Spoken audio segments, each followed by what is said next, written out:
Hello. Is anybody there?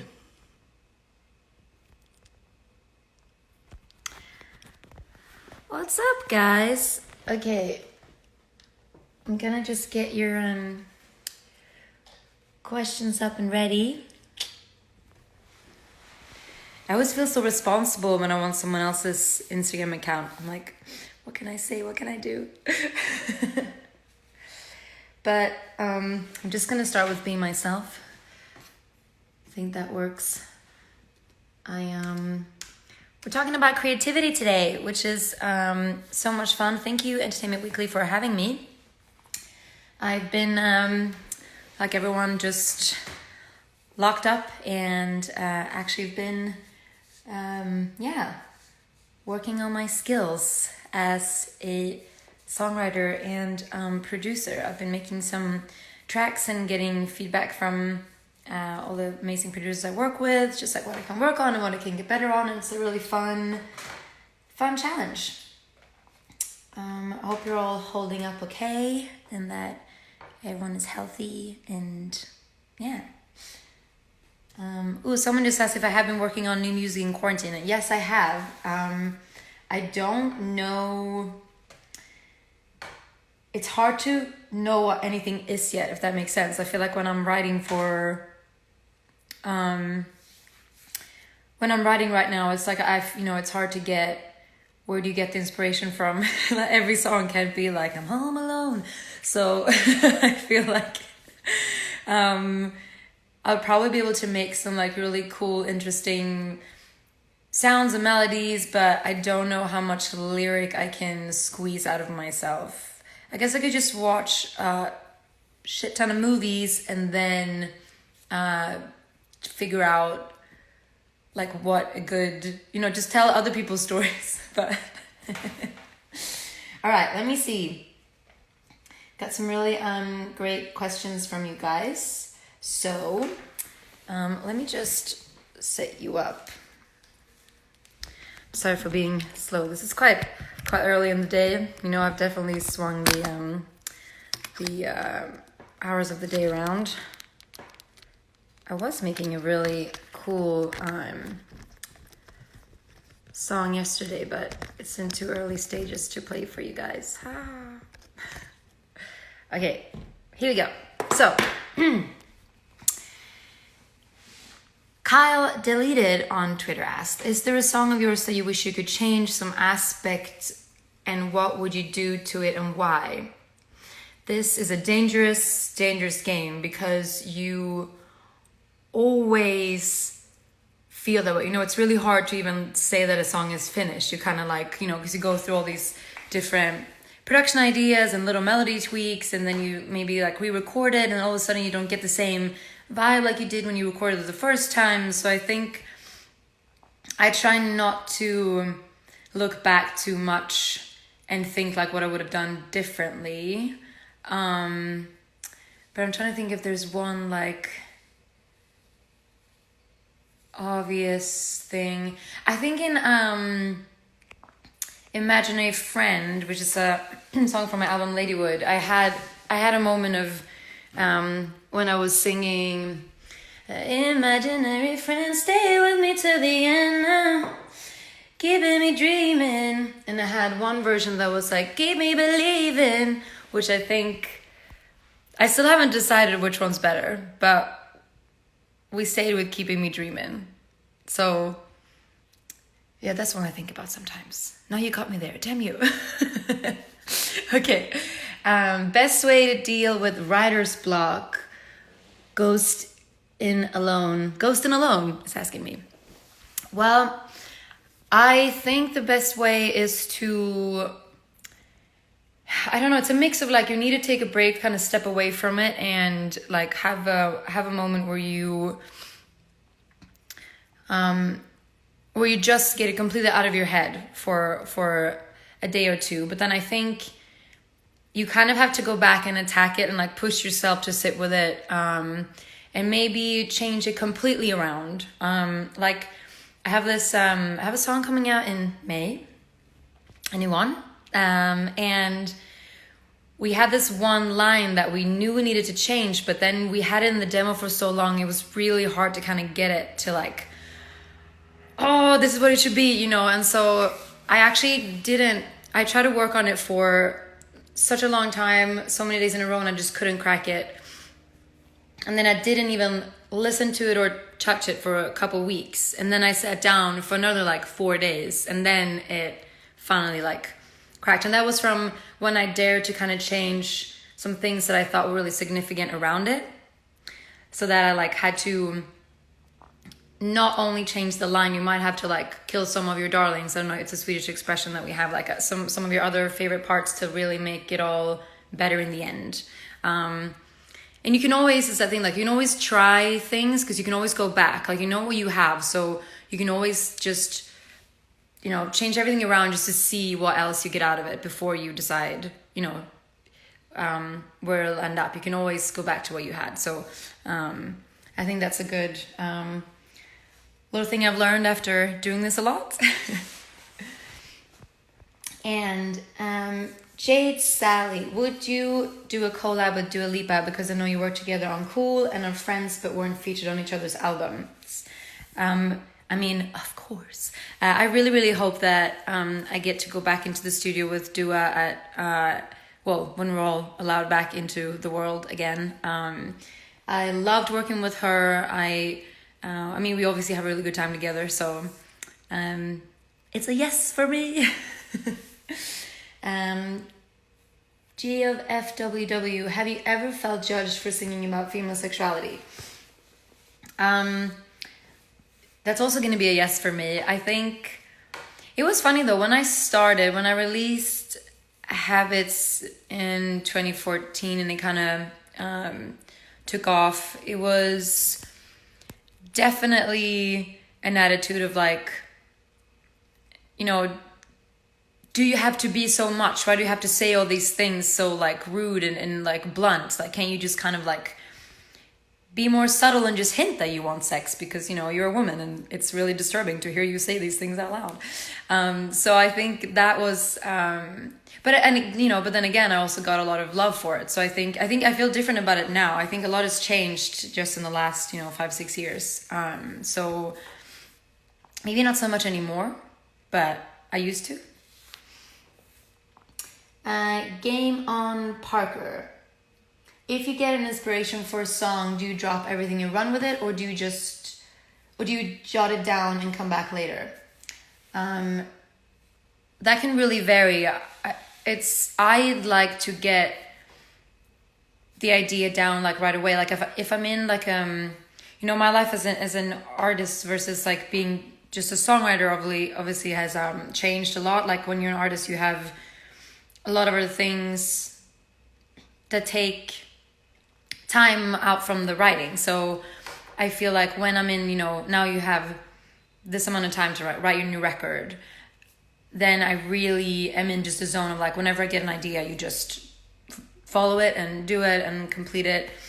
Whereas like when I'm out touring or doing press or like doing other things, I'd really try to just kind of like, I usually have my portable studio with me, like a small little, it fits in my carry-on. So I'll just like set it up and kind of, get it done quickly, or just do a voice memo, like at least kind of have it ready for later. But it can be quite frustrating when you really have something you want to work on, but like the time isn't letting you. But I think that's kind of good, because it's like how you start out. Like when you have all the time in the world to do whatever you want, you almost kind of lose the drive for it a little bit sometimes.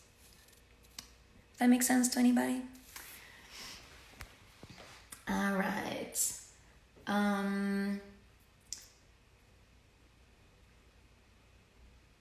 Frank Leia, what movie soundtrack you wish you could contribute? Would you wish you could have contributed? Would you contribute to? Sorry, my English is what it is. Euphoria is definitely one of my like, I feel like all of my music would just fit perfectly there. It's just this like embodies what a lot of my music has been about, in terms of like, I just want to feel something, you know. And it's like beautiful and destructive, and yeah, I really, that would be really cool. But like one of my dreams is just to make to be part of like a movie soundtrack from scratch and like kind of write all the music to it. I think I'd be really good at it, and I think it'd be really fun, and just, it would be one of those big projects that I would just like, you know, fully get immersed in, and you're not thinking about anything else, and like all the kind of like, I don't know, everyday things wouldn't even be on my mind. And I love those kind of projects. It's probably why I'm like kind of curious about movies and acting, and like, because it's really like the same feeling that like when you're on stage, where you can't be anywhere else. And I think that's really important. I think you have that feeling in the session too, but you have to force it, because you have to be like, no phones, nobody can like just come in and be like, hey, excuse me, because it really is like a kind of, you can really break the spell, or like break the vibe, if someone just kind of walks in and just asks about something completely different. So you have to get out of that headspace. At least I'm a terrible multitasker, so that might just be me. But yeah, I think you gotta treat it like it's a very holy moment. Let's see.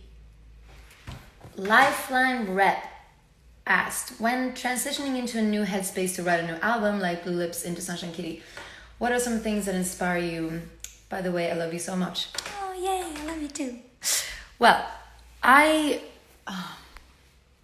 you know, it really is just about where I'm at in life. You know, if I was really going through something, both with Ladywood and Blue Lips, and I think, which is why, you know, it became kind of a double album. And I think it's, you know, I just really had to get that out of my system, had to go through all that, write about it, to really be able to move on from that headspace I was in, which was just like heartbreak and feeling disappointed in myself, feeling disappointed in the people that had changed around me, the fear of like, or is it me that have changed? Like not really understanding what my life was like. And I think just kind of still having that very, being in a very destructive relationship, making me even more destructive, but then also kind of really enjoying having no control in a way. Anyway, I think when it's just, you know, in the Sunshine Kitty is kind of like I had a moment to breathe and think about life and like my past, and how why am I the way I am, and kind of embracing all sides of myself. It's like knowing you're vulnerable and being okay with it, instead of being frustrated about being vulnerable.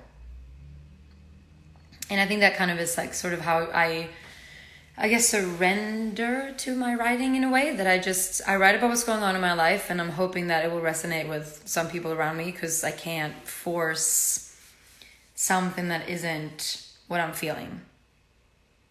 Yeah. All right. Swells is asking, what is the most lit story you have from touring? I don't think I can tell you guys that here.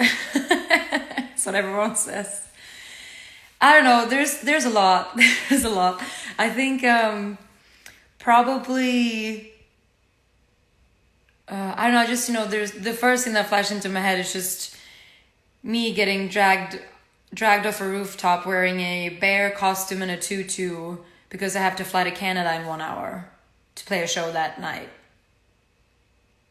That's a big one. I think we were in New York. I don't remember the occasion. Yeah, there's a few like that.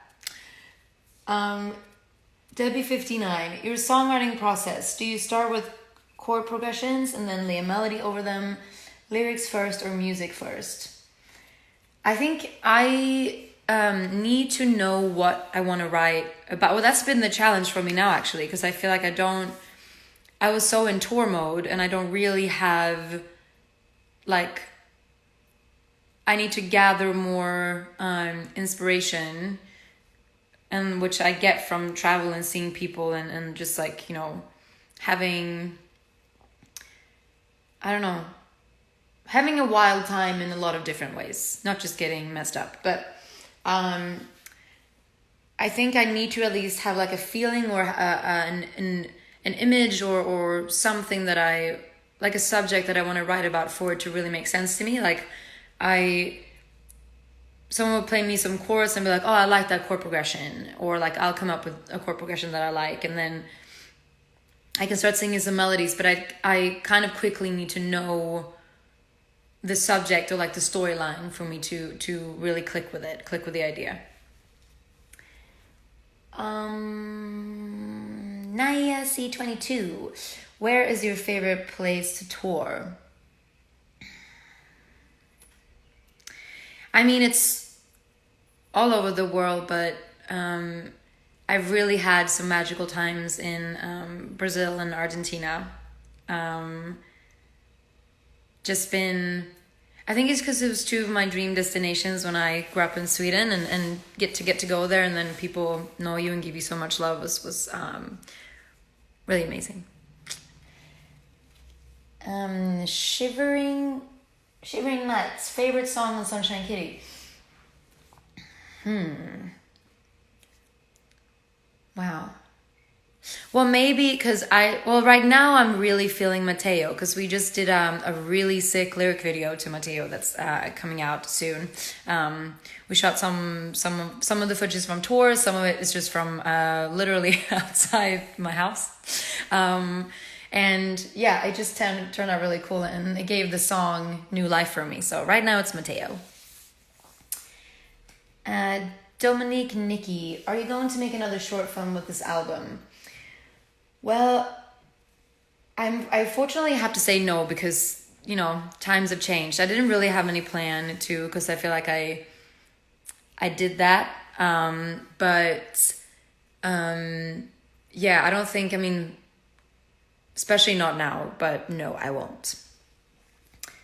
Alex011, what do you think is the key to write a good song? You have to feel it. There's no,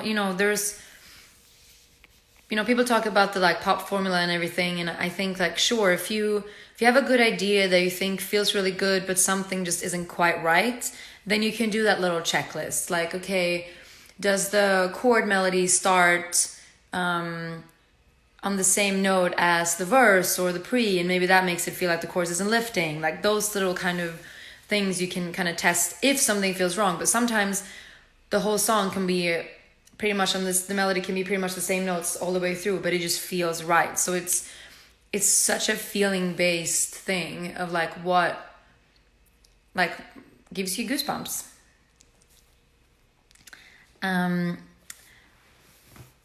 Malcolm and me, when do you know when a song is good for you and is yours, and when to give it away?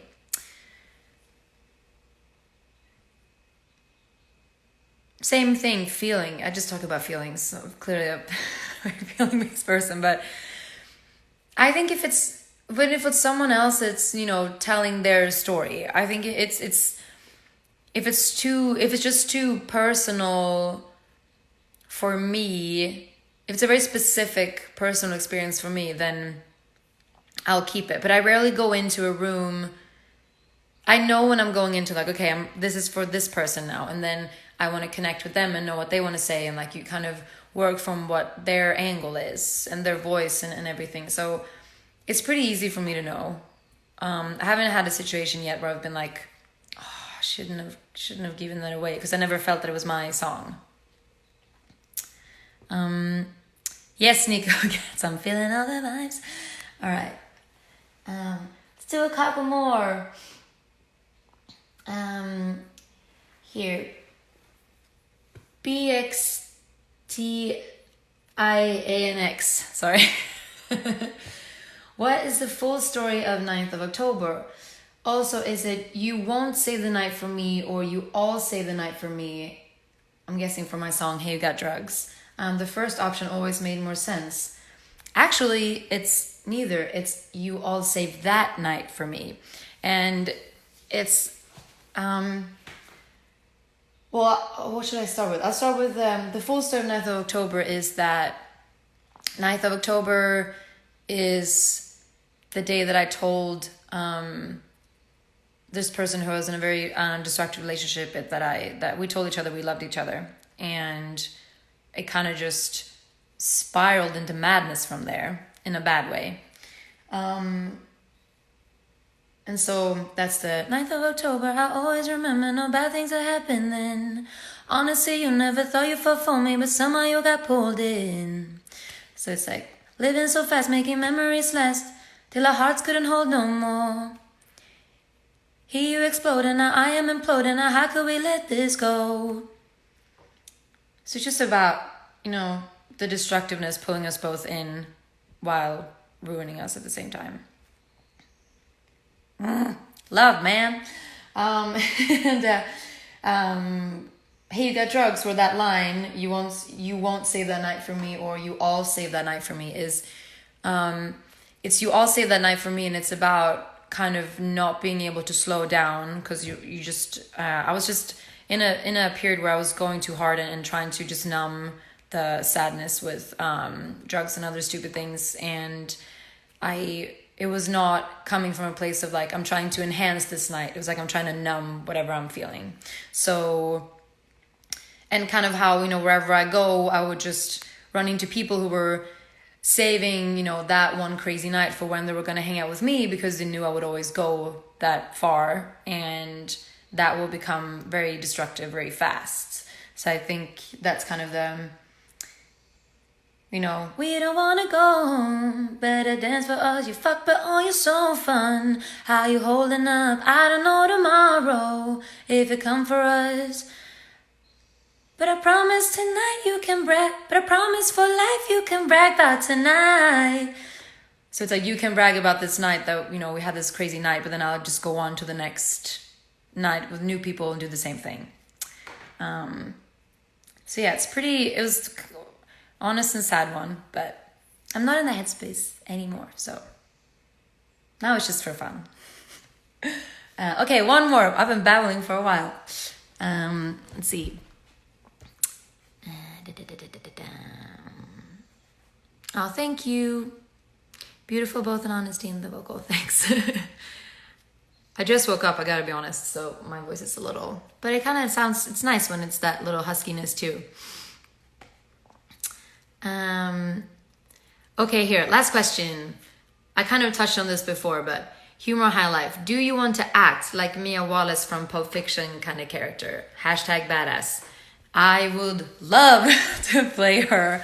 I think, Tarantino movies, just the look and the vibe about them is so iconic to me. I feel like I would love to play Kill Bill too. Oh wait, I'll do one from you here live too. One last question. Patricia, so how do you come up with the melody for Baddest the Boys? That was actually Ludwig and Jacob had that little, my producers that I work with a lot, had that little loop, boom, that kind of like weird guitar loop, and I think it was just, I think we also had like the drum pattern that kind of just gives you the like, but she's gone, took my heart, and she was just as bad as the boys. It just kind of like had a real bounce to it that made it kind of quick. I can't remember which melody I came up with first. I think it was the chorus melody, and then just I met her in the summer, Yes, Daniel, so I woke up at noon, but I also was up till like 2 a.m. and making music. So anyway, okay, I gotta go because I've been chatting your ear off, but it was good to see you guys, and see all the love, and keep your eyes and ears open, because I'll release some new stuff soon. Bye. Thanks, Entertainment Weekly. Sorry that I swore a little bit.